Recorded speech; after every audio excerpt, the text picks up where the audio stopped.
Olá, população ribeirinha do meu Brasil e, quiçá, do mundo. Sejam bem-vindos a uma lojinha LTDA. Aqui você tem tudo o que precisa. Aqui não tem meteoros que fornecem superpoderes a pessoas do bairro. Bem específico isso aí. Antes de a gente começar o vídeo de hoje, iremos pedir para vocês ajudem a gente. A gente precisa gerar engajamento, que assim gera visibilidade. O algoritmo do YouTube ajuda a gente a divulgar mais os nossos vídeos. E quem sabe viramos Felipe Neto. Não, Felipe Neto não. Enfim, a gente quer pedir para vocês se inscreverem no canal, como é de praxe, aquela inscrição marota. O like aqui, like cheio de amor no coração. E no final de tudo, se você se sentir à vontade, clica no sininho para receber as notificações do canal. É uma boa também. Abaixa um pouquinho, por favor. E abaixa um pouquinho, por favor, também. E os comentários, aquele comentário gostoso, deixa no canal.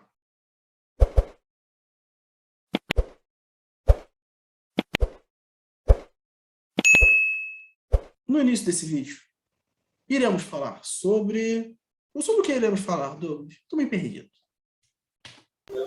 Nós vamos falar sobre mim, sobre eu, sobre você, sobre nós, queridos. Vamos falar sobre nós.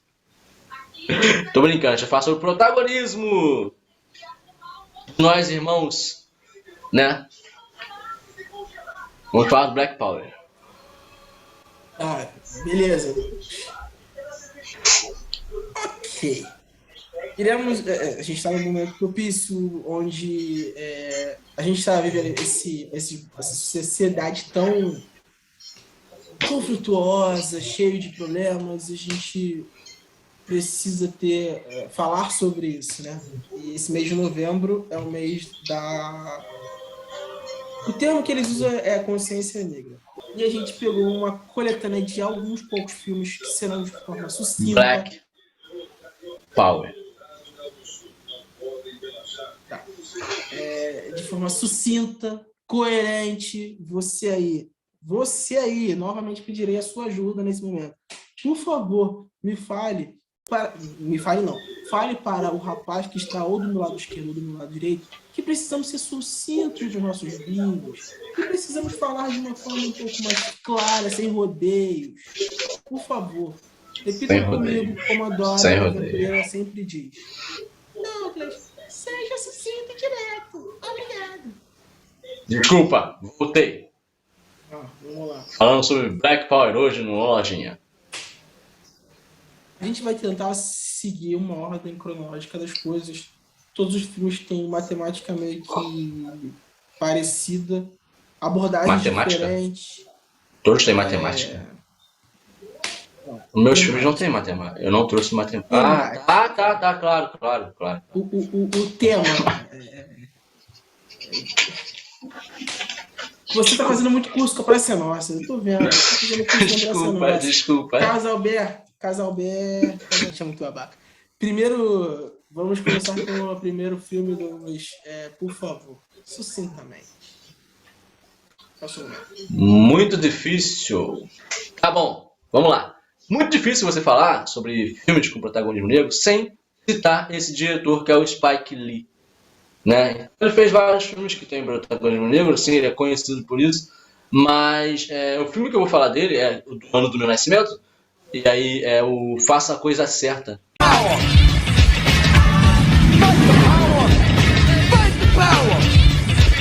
Sobre um bairro, né, de pessoas, existe um bairro, né, de pessoas negras nesse bairro, e aí um dos moradores desse bairro, eles frequentavam uma pizzaria que tinha uns italianos, no caso.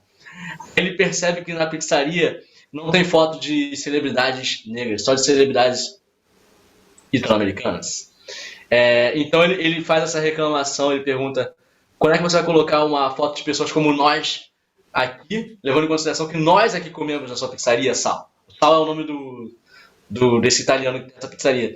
E aí o filme poderia ser uma grande discussão sobre racismo com pessoas negras, mas ele não é isso, ele não é sobre isso. Ele é sobre o racismo em geral. Né, o racismo que as pessoas têm, em geral, entre todas elas. Entende? E é isso que é legal, assim, a discussão vai chegando a um nível que no final acontece uma situação muito triste, como tem acontecido ultimamente pelo mundo afora, nos dias atuais. Acho engraçado porque o filme é de 89 e narra um fato que acaba hoje em dia ainda acontecendo, né? Que é uma tragédia por causa da questão do racismo. Mas o filme ele vai além dessa questão de só falar, as pessoas tratam assim essa ou aquela determinada minoria, mas como nesse campo, né, de falar ele vai direto nessa discussão, é sobre isso. Então, assim, como ele vai nesse campo de falar da questão racial e dos ataques que uma própria minoria pode ter com outra, pessoas de uma determinada etnia pode ter com outra pessoa de determinada etnia. Então, tem umas cenas maravilhosas. Tem todo mundo que você conhece de ator muito bom nesse filme. Tem o Samuel L. Jackson, tem o cara que faz o Gustavo Fringe do Breaking Bad, é o Luiz Carlos Esposito, né? E entre outros, sabe? E é um filme que eu acho que vale a pena conferir. Ele é legal porque ele vai seguindo uma linha bem assim do cotidiano, ali, a vida das pessoas ali, e todas as reclamações. Esse cara aqui é o italiano, né? O povo italiano e o norte-americano também não era super bem tratado nos Estados Unidos, né? Em determinada época. Mas aí também tem a linha do pessoal que é oriental, sabe? Todo aquele povo ali que tem uma vivência juntos.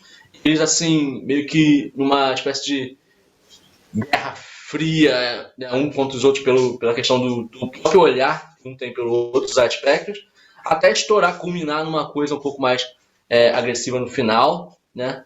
Mas, assim, né, tendo em vista, né, alguns pensamentos de Malcolm X e Martin Luther King também. Esse filme ele é muito bacana, é muito interessante. As pessoas falam dele até hoje, ele é bem atual para um filme que se passa, né, na década do meu nascimento.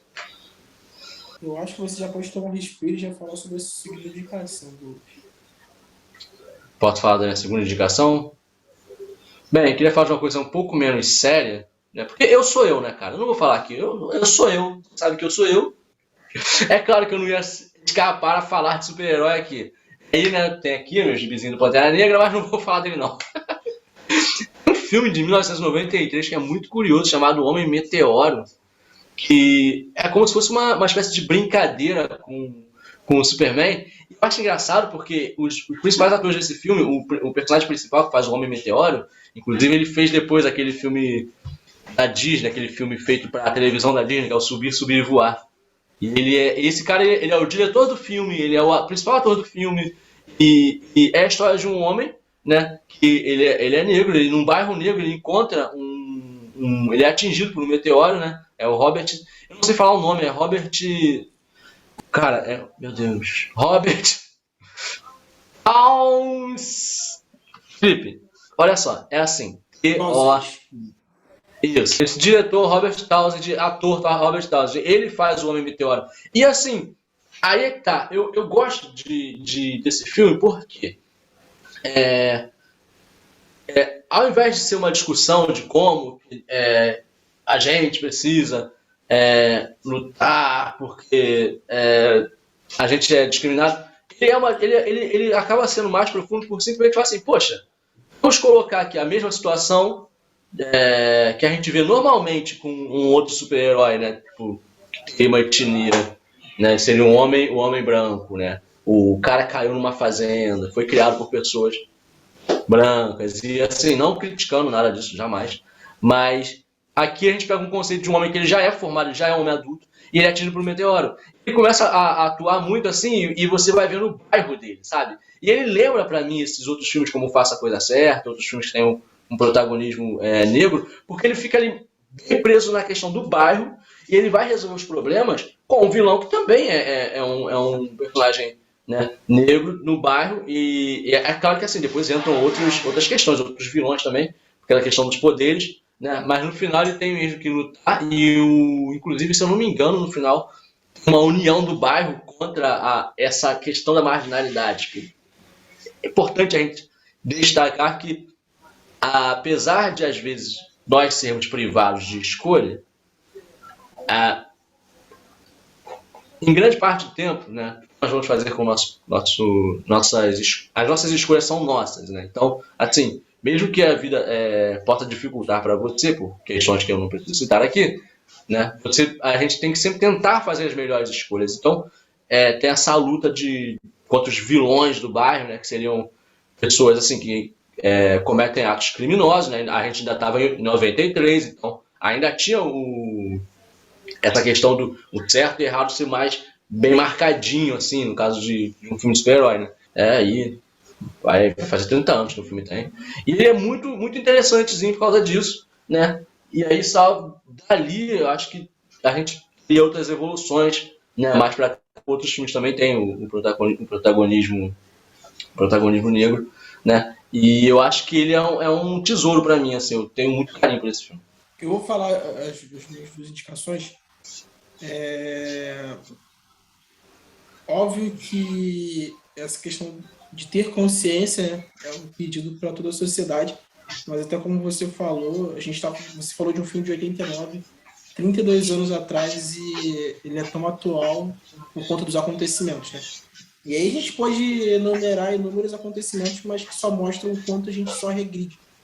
A gente não se desenvolve nas coisas que não fazem sentido nenhum, né? Continuarem existindo. Que a discriminação por algo que não faz o menor sentido.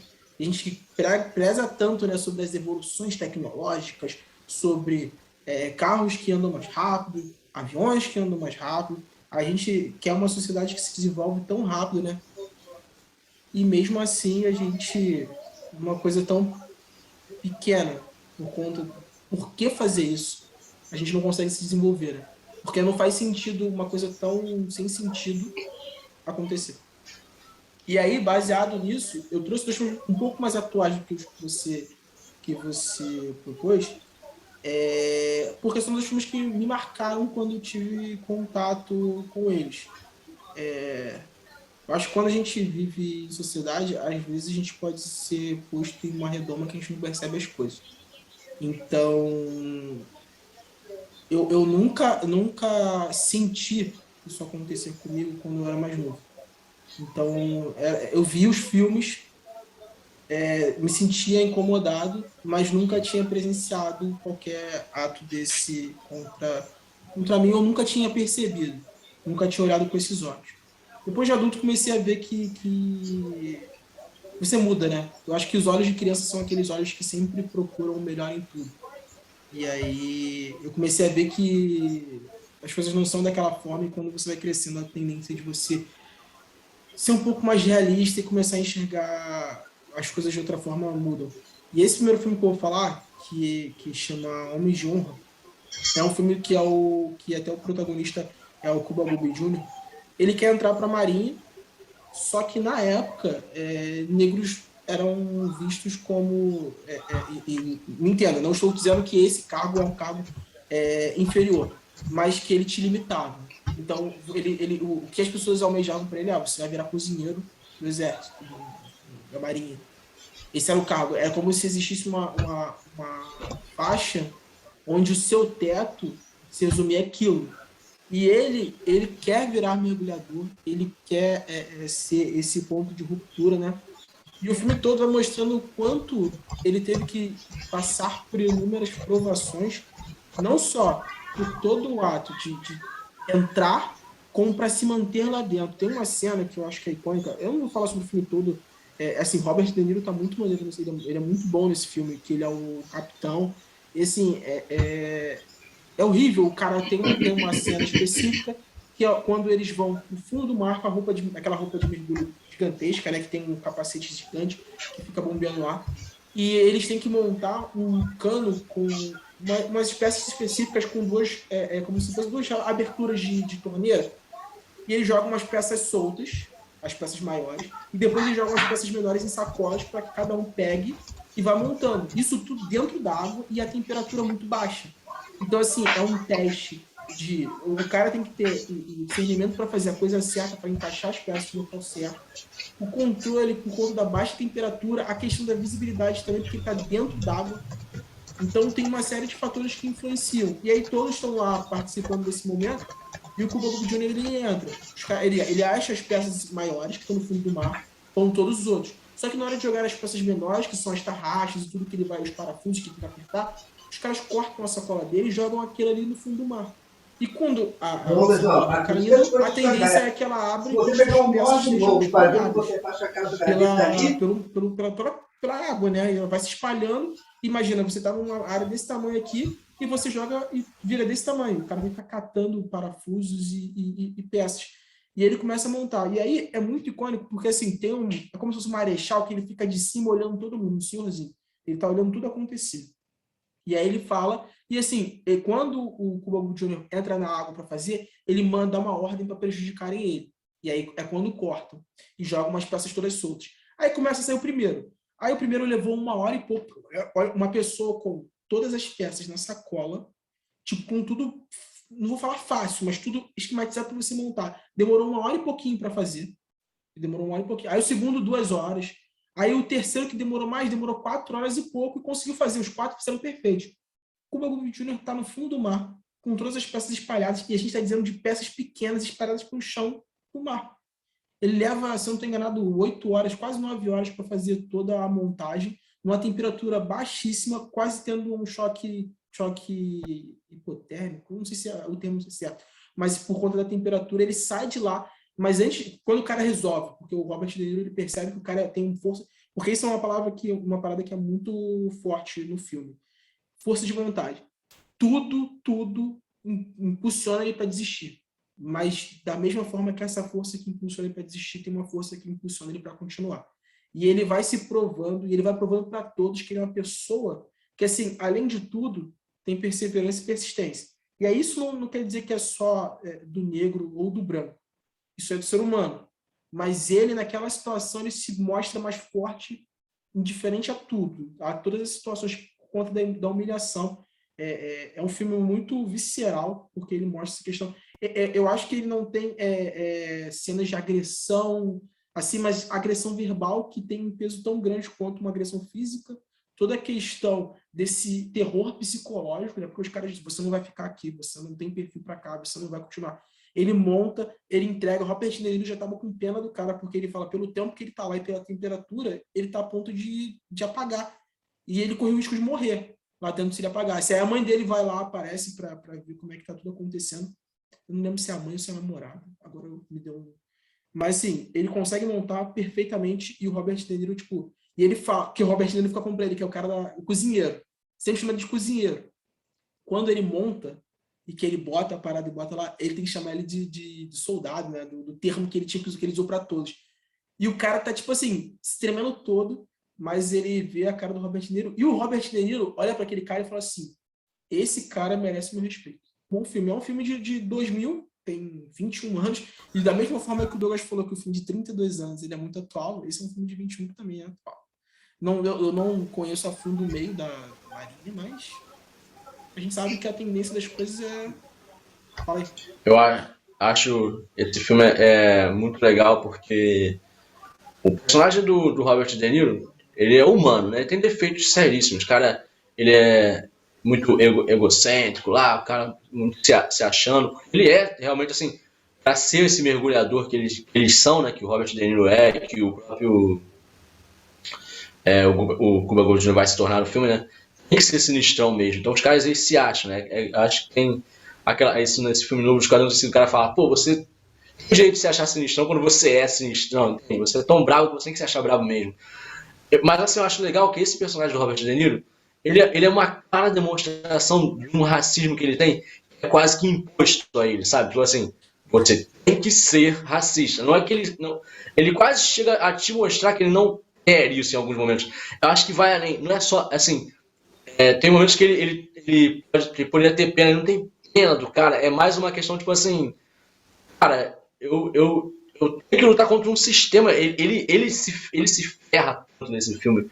Justamente pelo respeito que ele tem ao cara também. Em algum momento ele vai se ferrando muito por causa disso, né? Tem isso no filme de que ele perde patente por causa do cara. Porque ele fala, não, cara, o cara fez, eu não vou fazer o que você tá mandando. Ele fez, ele é um cara... Ele é tão bom quanto a gente vai ter que aceitar isso, porque ele provou, cara, ele provou isso. E os caras, então tu vai se dar mal com isso. Ele vai lá ele se dá mal com isso, ele até chega a ficar com raiva do cara por causa disso, mas assim, muito legal. O nome do filme é Homens de Honra porque é disso que se trata, assim, tipo, são pessoas de honra mesmo, e isso vai além do cor da pele, né? Ou né, como eu acabei de falar, o que impõe pra você não é o que você vai ter que levar pra vida, caramba.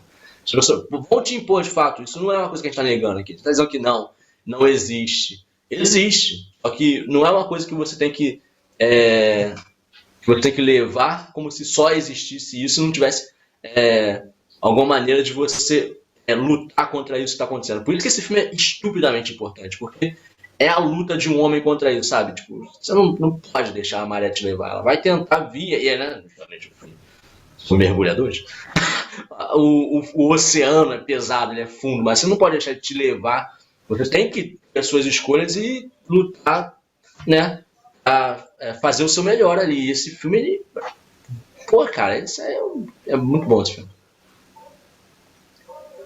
O próximo filme que eu vou falar também, esse é mais atual ainda, que esse filme é de 2017. Ele chama Estrelas Além do Tempo. They'll call it a mystery, but we're gonna call it victory. We'll be writing. Cara, eu não vou falar sobre a temática, o cenário social, porque tinha uma questão da Guerra Fria, enfim. Eu vou falar sobre essa parte. Eu vou falar sobre... Aí, a gente tem duas situações que são muito específicas. Que além da questão do racismo, a gente tem a questão da inferiorização da mulher, né? Porque a temática são sobre três amigas, né? Que elas são inteligentíssimas. E tem... Cara, eu gosto muito dessa cena. Eu gosto muito dessa... Uma delas, específica, ela começa a trabalhar na área de matemática da NASA. As outras também trabalham na NASA, só que são segmentos diferentes, né? Uma faz cálculos e ela ajuda tanto na chegada de um foguete, tá descendo na Terra, faz todos os cálculos de posição, enfim. A mulher é inteligentíssima. E ela está no meio totalmente masculino. Se eu não estou enganado, a outra mulher que estava lá na equipe era secretária, não trabalhava diretamente. E, cara, tem uma cena que me marca muito. E assim, eu vou falar sobre cenas que me marcam muito, porque não adianta eu falar sobre a temática, porque a temática é muito densa, o filme é muito complexo, tem que se assistir. Mas tem uma cena que ela vai... Que todo dia ela demora mais para voltar do horário de almoço, ela precisa tirar pausas, né, para ir para o banheiro. E todas as vezes ela demora muito mais do que as outras pessoas. E uma vez o chefe, né, o geral lá, que até é o cara do filme do Guarda-Costas. Eu esqueci o nome dele agora. Caraca, eu esqueci o nome do cara do Guarda-Costas. Ele é o principal. Kevin Costner. E assim, ele reclama com ela porque ele fala assim, poxa, todo mundo vai no banheiro, todo mundo vai fazer essas coisas. Você sempre tira 40 minutos, acho que é uma parada assim, você tira 40 minutos do seu tempo e você some. Para onde você vai? E aí ela, tipo, ela tava totalmente, tipo, cansada, porque ela tinha, o que eu vou explicar agora que ela fazia, e ela chega e fala assim para ele, você sabe que para eu ir no banheiro, eu tenho que andar o campus todo, porque aqui o banheiro são de brancas e aqui não tem banheiro para negras. Preciso ir para fora do campus para poder ir no banheiro. Tipo, a coisa mais trivial do mundo. A pessoa precisa ir no banheiro. Ela não podia ir no banheiro do campus porque existia distinção de cor para se usar o banheiro. E assim, é um negócio tão pesado, tão pesado. A cena é tão... Poxa, a cena é muito, muito densa, porque você consegue sentir o que ela passa, entendeu? A forma que ela fala, a forma que ela externa aquela situação, que para todo mundo era algo que ninguém sabia. Ninguém, tipo, usar o banheiro, e assim, e ela fala isso com uma amargura, porque é um sofrimento, e ela fala, eu sofro para fazer isso. E assim, o Kevin Costner, cara, nesse filme, quando ele faz essa ação, ele se transforma em outra pessoa, porque ele fica possesso. Ela era uma das melhores matemáticas da equipe dele, né? Ela botava todo mundo no chinelo, ela fazia os cálculos que ninguém pensava, ela tinha um pensamento muito rápido. totalmente capacitada. E assim, tem a questão de inferiorizarem ela por ser mulher e também por ser negra. Ele tem um ataque de fúria, ele vai no banheiro e ele destrói a placa que dizia banheiros para... Ele fala, esse banheiro aqui é para todo mundo. Acabou. Não existe distinção de cor. Cara, e é um tapa tão grande. E eu vou te falar, a maioria das pessoas no filme, elas agiam naturalmente. Entendeu? A palavra que você falou de o negócio está tão enraizado que você para você é natural, os caras fazem isso. É natural. Eu não tô agredindo ela por achar que ela tem que usar outro banheiro. É natural. E assim, cara, ele quebra esse paradigma, ele arrasta aquela placa e tem todo um significado porque todo mundo fica chocado com a fala dela. Todo mundo. Porque não é assim, cara, a gente não via dessa forma, a gente achava que era normal. A gente achava que, sei lá, ela estava indo para fumar ou estava indo fazer outra coisa. E ela sofrendo com isso tudo. Cara, é muito pesado. É muito pesado. Você sofrer uma coisa desse tipo e ainda pior, você não ter voz. Porque eu acho que toda discriminação é muito pesada. No momento que você não tem voz, tipo, tolir você de falar, você não tem direito a questionar. Porque ela já sofria por ser mulher. A voz dela já era mais fraca. E aí eu não estou falando no sentido real, estou falando na questão de posição. A mulher já era inferiorizada. E aí ela tem essa questão de ser negra também, que ainda coloca ela mais embaixo, porque aí já te coloca uma peixe de inferior intelectualmente. E ela provava o contrário, ela lutou, e as amigas dela, né, esse grupo, eram 3 amigas, as 3 entram, e assim, elas são tão fora de... E não é só elas, tá? Porque entram outros grupos, e aí uma série de meninas que todas também, elas entram, e aí são 2 coisas que são maneiras nesse filme da NASA, que fala sobre a NASA, sobre a questão da Guerra Fria, sobre as corridas pelo espaço. Eu acho maneiro que ele mostra que não só a questão do negro, ele mostra também a questão da mulher. Porque elas são, cara, é muito maneiro a parte dos computadores, tem uma sala lá com os computadores que, se eu não estou enganado, são vários computadores, e ela vai explicar, ela ensinando o cara, uma das amigas ensinando ao cara como é que funciona, e ela depois traz o bonde dela, vem meu bonde, aí o bonde chega lá e todo mundo começa a mexer nas paradas. E, tipo assim, muito mais rápido que um grupo de especialistas que vieram lá para resolver os problemas. E é muito maneiro esses tapas na cara da sociedade que o filme propõe. Em nenhum momento, o filme, assim, ele mostra que o negócio, a verdade não é crua, mas ele também mostra o tapa na cara da sociedade, entendeu? E ele mostra, a gente tem tanta importância quanto vocês. Não existe distinção. Aqui é todo mundo, ó, é a cabeça de cada um, é a cabeça pensante. Não tem distinção de branco, negro, azul, roxo de bolinha, não. Aqui é todo mundo trabalhando em prol da causa, no caso da Guerra Fria, né? Tá certíssimo isso aí, eu acho que é isso mesmo. Eu não cheguei a assistir esse filme, O Estrelas Além do Tempo. Ele é muito bem falado. E acho que ele bate, né, nessa tecla que você falou que tipo, você fala assim, as pessoas têm 100% de dificuldade, as mulheres têm 200% de dificuldade, né?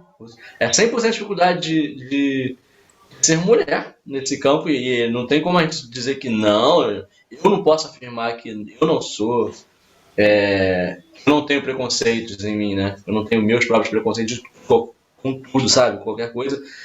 É uma coisa nova pra gente tá aprendendo tentando se melhorar, pedir muitas desculpas todos os dias, por muitas coisas que a gente, né, nós homens no caso, coisas que a gente possa ter feito no passado, coisas que a gente ainda vai fazer que não saiba, né? A gente vai aprendendo cada dia, né? Fazendo perguntas,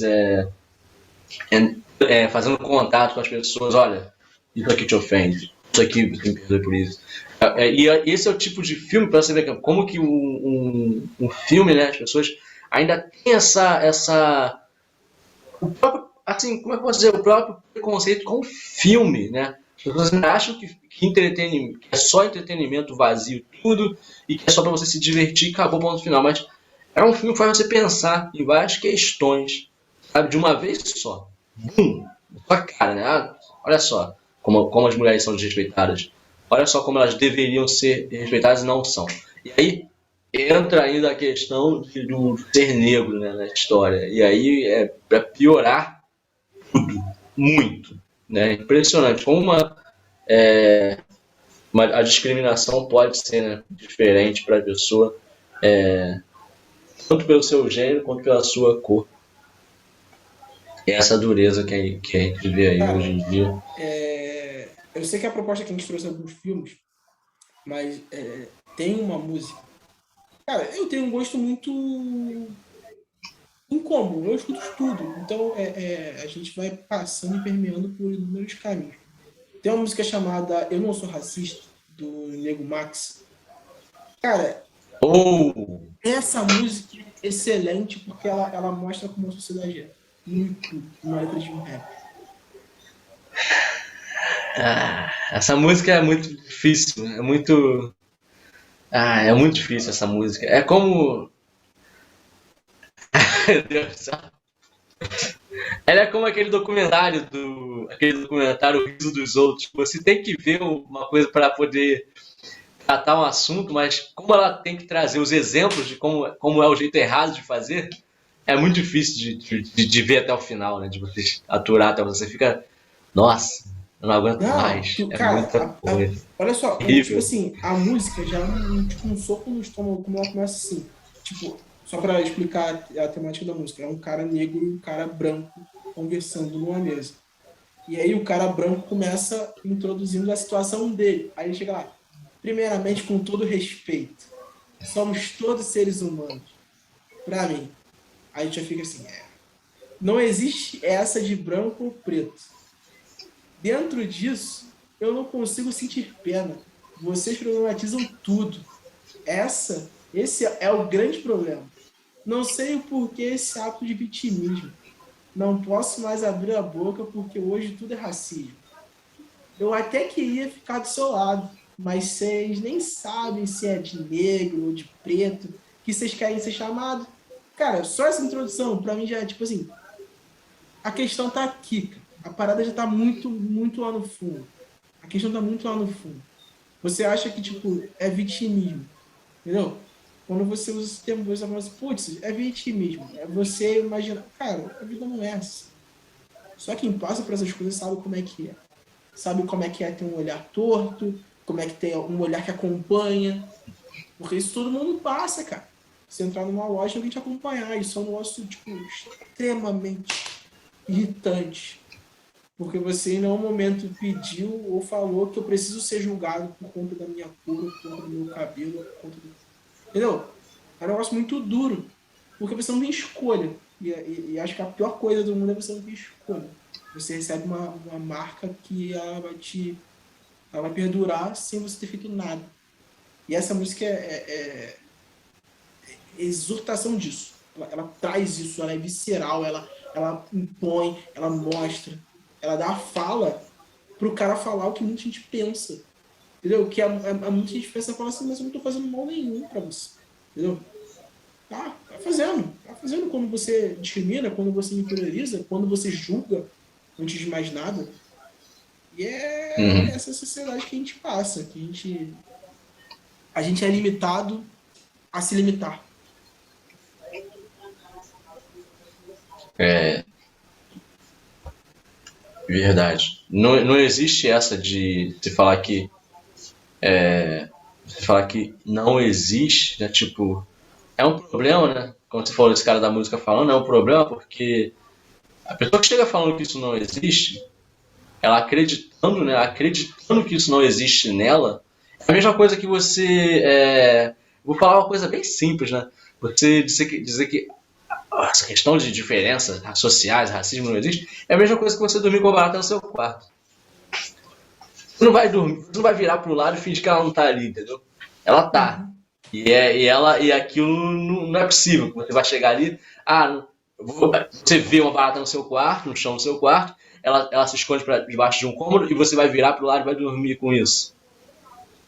Teoricamente ela não existe, ela foi para debaixo do cômodo. Pelo amor de Deus, né? Quer dizer, o problema existe. Se a gente não discutir o problema de fato, né, ele não vai embora, ele não vai embora, ele piora, ele ataca sem ser visto, né? Ele fica pior quando o problema é grande, é agressivo, violento, e por cima é invisível. Então, como é que você vai lutar com um inimigo que é invisível? Assim, não existe isso, esse discurso não existe é tipo, mesmo que você acredite que você não é assim, se fosse realidade que você não é, mas é assim, se fosse realidade que o cara não é assim, né, que a pessoa não tem aquele racismo nela, ainda seria, ainda teria outras pessoas que são. E você dizer que não existe é uma besteira. Quer dizer, porque todos são, tipo, não é só. Isso, mais importante de se falar é que todos são. Todo mundo tem preconceito, todo mundo é preconceituoso. Não adianta se falar que não é, porque você cria um conceito antecipado de algo, ou que você já viveu por situação semelhante, ou que você não viveu, ou porque veio de uma maneira hereditária, né? Mas você tem os seus conceitos e preconceitos de tudo. E você só vai descobrir o que é verdade ou não é de fato perguntando, arriscando. Né? Essa é a questão mesmo. A gente tem que estar sempre se informando. E aí eu sempre falo tipo, tem que odiar, como Jesus odiava o pecador. Né? Jesus não odiava o pecador, odiava o pecado. Então a gente tem que odiar a ignorância, não ignorantes. É difícil demais. Demais mesmo. Você não odiar o ignorante é muito difícil, é quase impossível. Mas é o que deve ser feito, né? É o trabalho que a gente tenta fazer de formiguinha mesmo, todo dia tentando odiar e destruir, sim, esfacelar, desfacelar, não sei nem qual palavra usar para isso mesmo. Mas assim, você tem que pulverizar de fato a ignorância, não a pessoa que é ignorante porque está sob influência de algo. É um sistema todo que, né, que funciona dessa maneira aí. Mas eu acho que a gente precisa sempre se desconstruir para se construir melhor. E tudo é um aprendizado. Eu acho que a gente já fez todos os benefícios que podíamos hoje. Deixe seu like se você gostar do vídeo, tudo bem. Se você não gostar também, compartilhe, comente se quiser, quebre as coisas de casa, também é uma boa. Tchau, Rio. Boa noite, São Paulo.